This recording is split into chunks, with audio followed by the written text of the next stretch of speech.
આવતીકાલે operation shield યોજાશે। સરહદી રાજ્યોમાં સુરક્ષાની તૈયારીની સમીક્ષા કરવા એક મોક ડ્રીલનું આયોજન।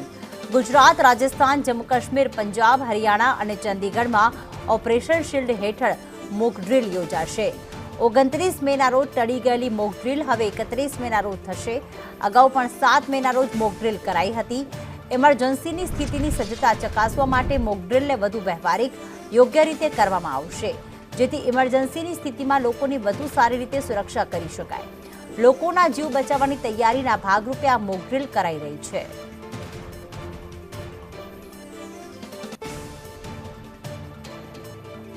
તો ખાસ ઓપરેશન શિલ્ડ હેઠળ આવતીકાલે મોક ડ્રીલ યોજાશે।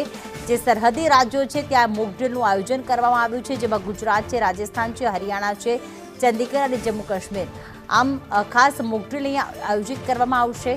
ખાસ અગાઉ પણ જ્યારે 7 મેના રોજ મોક ડ્રીલ યોજાઈ હતી, તેમાં સુરક્ષાની પરિસ્થિતિ અને એ વખતે લોકોએ શું પગલાં લેવા, જ્યારે સાયરન વાગે, યુદ્ધની સ્થિતિ હોય ત્યારે તે અંગે લોકોને ટ્રેનિંગ અને સજ્જતા પણ કરવામાં આવી હતી।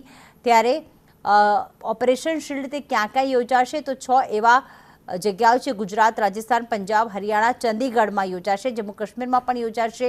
સરહદી રાજ્યોમાં સુરક્ષાની તૈયારીઓની ખાસ સમીક્ષા કરવામાં આવશે।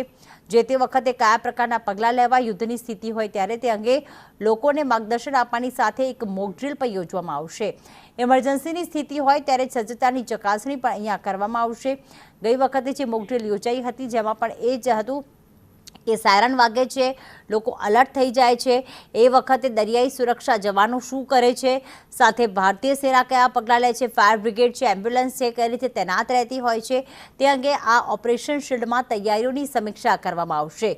ગુજરાતમાં પણ આવતીકાલે આ ઓપરેશન શિલ્ડ હેઠળ મોક ડ્રીલ યોજાવા જઈ રહી છે। અગાઉ 29 મે એટલે કે ગઈકાલે યોજાવાની હતી, પરંતુ વહીવટી કારણોસર ક્યાંક મોક ડ્રીલ રદ કરવામાં આવી હતી। પરંતુ હવે આવતીકાલે જે છે એમાં એનડીઆરએફ છે, સુરક્ષાના જવાનો છે, ફાયર વિભાગ છે, સ્વાસ્થ્ય વિભાગના જે કર્મચારીઓ છે, ઇમરજન્સી એજન્સીઓ સાથે સંકળાયેલા જે લોકો છે, તે તમામ લોકો ભાગ લેશે।